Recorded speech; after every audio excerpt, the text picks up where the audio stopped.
আসসালামু আলাইকুম প্রিয় viewers, welcome back to my channel.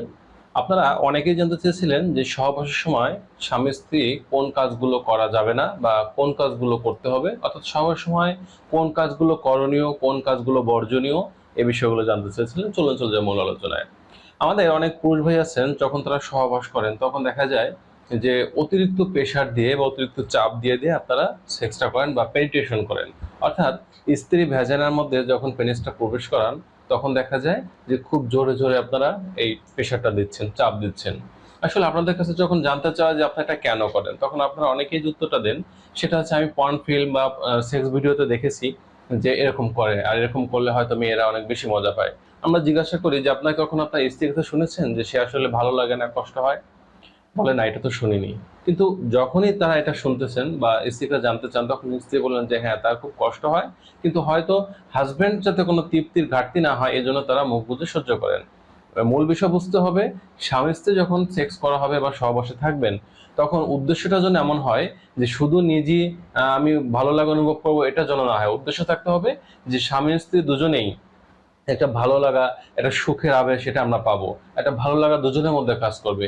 একজন নিজে হিংস্রতা দেখলাম, পশুর মতো জানোয়ারের মতো আমরা ব্যবহার করলাম, আর একজন খুব কষ্ট পেলো, আর আমি পশুর আচরণ করে খুব নিজে হ্যাপি হলাম, এটার জন্য না হয়।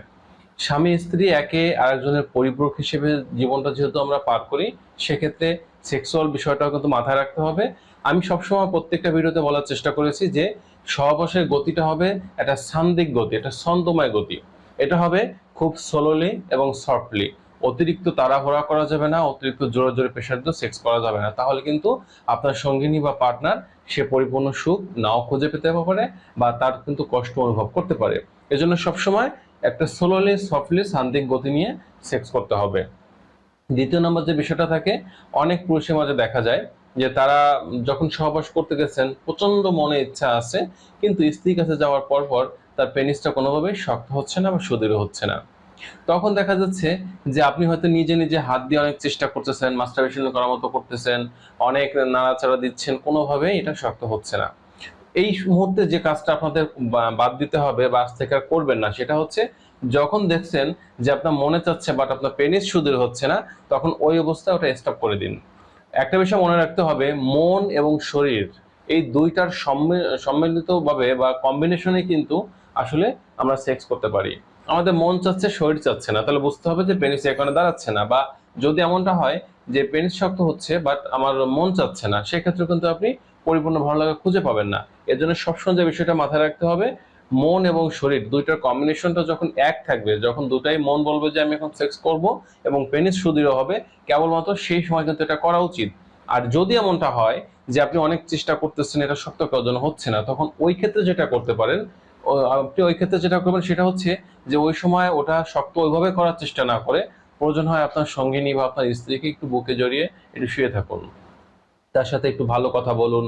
ফোরপ্লেতে যে কাজগুলো করেন সেই কাজগুলো করতে থাকুন, আদর, চুম্বন, মর্দন, এই কাজগুলো একটু বেশি পরিমাণে করার চেষ্টা করুন বা করতে থাকুন। যখন এই কাজগুলো করবেন, আধা ঘন্টা 1 ঘন্টা সময় যাবে, তখন দেখা যাবে যে আপনার পেনিস সুদৃঢ় হয়ে যাচ্ছে বা হতে পারে। যদি আধা ঘন্টা 1 ঘন্টা আপনি সময় দিলেন, তারপরে যদি না হয়, আপনি ওই দিন ওই সময় করার দরকার নেই।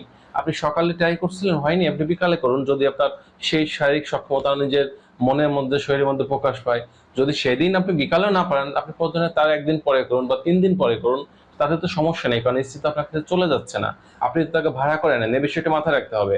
আর একটা বিষয় হচ্ছে, যখন ওই সময়টাতে আপনি বেশি পরিমাণে চেষ্টা করতেছেন আপনার পেনিসটা সুদৃঢ় করার জন্য, কিন্তু কোনোভাবে এটা হচ্ছে না, তখন যে সমস্যাটা হয়, তখন দেখা যাবে যে আপনি যখন ফেইলিয়ার হয়ে যাচ্ছেন, তখন আপনার ব্রেইনকে একটা নেগেটিভ সিগন্যাল দিচ্ছেন যে আমি মনে হয় শক্ত করতে পারবো না বা আমারটা শক্ত হবে না।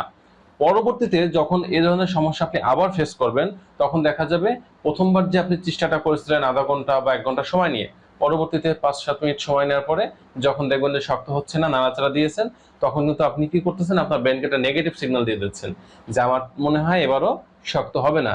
আপনার ব্রেন কিন্তু সেই কাজটাই করতেছে, আপনার পেনিসটাকে কিন্তু আর শক্ত করার জন্য কোনো কাজ করতেছে না। এজন্য ব্রেনকে কোনো নেগেটিভ সিগন্যাল দেওয়ার মতো কাজ করা যাবে না, পজিটিভ থাকতে হবে। দ্বিতীয় নম্বর যে কাজটা করা যাবে না সেটা হচ্ছে, অনেক পুরুষ আছে দেখা যায় যে তারা বিয়ের আগে হয়তো প্রচুর হস্তমৈথুনে বসে আসক্ত ছিল, এখন বিয়ের পর এটা ছাড়তে পারছে না, তবে সে কিছুটা পরিবর্তন আনছে। সেটা হচ্ছে আমরা বলি হ্যান্ড প্র্যাকটিস বা মাস্টারবেশন। এই হ্যান্ড প্র্যাকটিসটা আগে সে নিজে করতো, আর এখন দেখা যায় স্ত্রীর হাত দিয়ে করায় বা স্ত্রীকে করতে বলে। তো এই যে হ্যান্ড প্র্যাকটিস যদি আপনি স্ত্রীকে রেখে এটা করেন বা এর মাধ্যমে বীর্যপাত করেন, আর স্ত্রীর চাহিদাটা পরিপূর্ণ করতে না পারেন, তাহলে একটা সময় কিন্তু স্ত্রী আপনার সংসার থেকে চলে যেতে পারে বা আপনার লাইফ থেকে কিন্তু সারা জীবন চলে যাবে, বা অন্য পুরুষের সাথে কিন্তু পরকীয়া সম্পর্কে লিপ্ত হবে, কারণ আপনি তো তার চাহিদা পূরণ করতে পারছেন না। এর জন্য হ্যান্ড প্র্যাকটিস যেটা আছে এটা আমাদের পরিহার করা উচিত। হ্যাঁ, যদি এমনটা হয় যে স্ত্রী হয়তো কোনো কারণে শারীরিক অসুস্থ আছে, আপনি অন্য কোনো মেয়ের কাছে যেতে চাচ্ছেন না বা আপনার পক্ষে এটা যাওয়া সম্ভব না, সেই ক্ষেত্রে এটা করতে পারেন, সেটা তো আলাদা বিষয়, অর্থাৎ নির্দিষ্ট কারণে জন্য এটা করতে পারবেন, তা নাহলে কিন্তু করতে হবে না। আর সবসময় স্ত্রীকে, সেক্সের আরেক নাম হচ্ছে আদর করা, যেটা আমরা হয়তো অনেকেই পশুর মতো ব্যবহার করি, এটার জন্য না হয়, সফটলি স্লোলি ভাবে কিন্তু স্ত্রীকে আদর করতে হবে। এবার আসি মহিলাদের কিছু বিষয় নিয়ে। সেটা হচ্ছে অনেক মহিলা দেখা যায় যখন সেক্স করতে যান তখন তাদের কিছু লুব্রিকেশনের অভাব থাকে, বা তাদের ভ্যাজাইনাল যে রাস্তাটা বা যোনিপথের রাস্তাটা, এই জায়গাটা দেখা যায় শুষ্ক থাকে, যার কারণে তাদের জায়গাটা সহবাস করা কঠিন হয়ে যায়। এক্ষেত্রে আপনারা অবশ্যই বাজারে যে কৃত্রিম জেলিগুলো পাওয়া যায় সেটা ইউজ করতে পারেন, অথবা যে অয়েলগুলো আছে, বিশেষ করে অলিভ অয়েল বা নারকেল তেল, এগুলো ব্যবহার করতে পারেন, অথবা মুখের লালা ইউজ করতে পারেন, যদি আপনার শরীরে বড় ধরনের কোনো রোগ না থাকে বা আপনার পার্টনার রোগ না থাকতে পারে। যদি কখনো শুষ্ক মনে হয়, তাহলে স্বামী বা স্ত্রী দুজনের যে কোনো একজনের মুখে লালা কিন্তু আপনারা এখানে ইউজ করতে পারেন। এটাও কিন্তু আপনার একটা কৃত্রিম জেলি হিসেবে কিন্তু কাজ করবে, বা যেটা কিন্তু কোনো সাইড ইফেক্ট নেই বললেই চলে। আরেকটা বিষয় হচ্ছে, যদি এমনটা হয় যে না আপনি সহবাস করতে গেছেন, আপনার স্ত্রী ভ্যাজাইনাতে পর্যাপ্ত পরিমাণে ওখানে সিক্রেশন হচ্ছে বা কামরসটা আছে, তাহলে কিন্তু কোনো প্রকার আপনার জেলি, অয়েল বা লালা কিছুই দেওয়ার প্রয়োজন নেই, কারণ একেবারে ন্যাচারাল যে কামরসটা আসে বা সিক্রেশনটা হয়, এর এর মধ্যে পেনিস চালনা করার মজাটা সবচেয়ে বেশি। এজন্য যদি ন্যাচারাল ভাবে হয়, তাহলে আপনার আর্টিফিশিয়াল কিছু ওখানে প্রবেশ করানোর প্রয়োজন নেই বা প্রবেশ করানোর দরকার হবে না।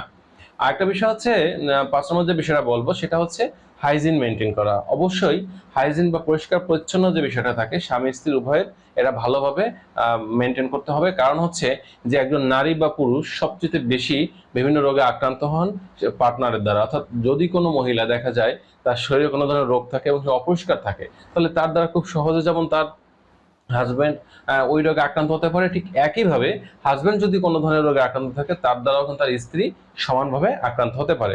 এজন্য সহবাসের পূর্বে ভালো করে পরিষ্কার পরিচ্ছন্নতা অর্জন করতে হবে। ঠিক তেমনি সহবাস যখন করা হয়ে যাবে, তখনও কিন্তু আপনাদের পরিষ্কার পরিচ্ছন্নতা অবলম্বন করতে হবে। আর লাস্ট নম্বর যে ভুল কাজটা মেয়েরা করেন, সেটা হচ্ছে অনেক সময় দেখা যায় অনেক মেয়েরা তাদের সাথে যখন হাজবেন্ড সহবাস করতে যান, তখন তারা অনেক অবাঞ্ছিত কথা বলেন। স্বামীরা এই ধরনের অবাঞ্ছিত কথা বলেন। মেয়েদের অবাঞ্ছিত কথার মধ্যে অন্যতম থাকে, তারা মনে করেন ম্যাক্সিমাম, এখানে শিক্ষিত আর অশিক্ষিত নেই, ম্যাক্সিমাম মেয়েরা এই সময়টা একটা হাতিয়ার হিসেবে গ্রহণ করেন। তারা মনে করেন আমার যত দাবি দেওয়া চাওয়া পাওয়াটা আছে, আমার এখনই এটা আদায় করে নিতে হবে এবং এগুলো এখন উপস্থাপন করতে হবে। এগুলো যদি আমাকে যত সময় পূরণ করতে না চাই, এত সময় আমি স্বাভাবিকভাবে তার সাথে সহবাস করব না। এই ধরনের চিন্তা নিয়ে যে সকল মেয়েরা এই সহবাস সময় অবাঞ্ছিত কথা বলেন বা বিভিন্ন ধরনের আজর আপত্তিগুলো আপনারা উপস্থাপন করেন, এগুলো কখনোই করবেন না। এবং অনেক পুরুষরা দেখা যায় এই সময়টাতে এসে স্ত্রীকে অনেক খোঁচা মারা কথা বলেন, তার বিভিন্ন ভুল দোষ ত্রুটি তুলে ধরেন, অনেক সময় দেখা যায় তার শরীরের বিভিন্ন অঙ্গ নিয়ে খোঁচা মারার কথা বলেন। এই ধরনের অবাঞ্ছিত কথা বলা থেকে দূরত থাকতে হবে। স্বামী বা স্ত্রী দুজনের যে কোনো একজন যদি সহবাসকালীন সময়ে অবাঞ্ছিত কোনো কথা বলেন, তাহলে কিন্তু মাইন্ড সেট আপ ঠিক থাকবে না। অর্থাৎ আপনি ওই অবস্থায় যে সহবাসের চিন্তা নিয়ে আপনি সহবাস করতেছিলেন, ওটা কিন্তু ঠিক থাকবে না। আপনার মনটা, মানুষের অবস্থাটা অন্যদিকে চলে যাবে, যে বিষয় নিয়ে আলোচনা করতেছেন সেদিকে চলে যাবে, যার কারণে হাজব্যান্ড হয়তো দেখা যাবে দ্রুত বীর্যপাত ঘটিয়ে ফেলবেন, অথবা সহবাসে কোনো ভালো লাগা খুঁজে পাবে না। আর হাজব্যান্ড বা স্ত্রী দুজনে একজন যদি এরকম থাকেন, তাহলে কিন্তু সেই দম্পতির সহবাসটা কখনো মধুর হয় না। এজন্য সহবাস যখন করবেন, তখন সবসময় একেবারে সহবাসের চিন্তা নিয়ে সহবাসটা করতে হবে।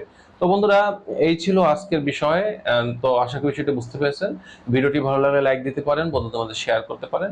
যে এখন মধ্যে চ্যানেলটি সাবস্ক্রাইব করেনি, চ্যানেলটি সাবস্ক্রাইব করে চ্যানেলের সাথেই থাকবেন। সকলের সুস্থ সুন্দর জীবন কামনা করছি। আজ এ পর্যন্তই। আল্লাহ হাফেজ।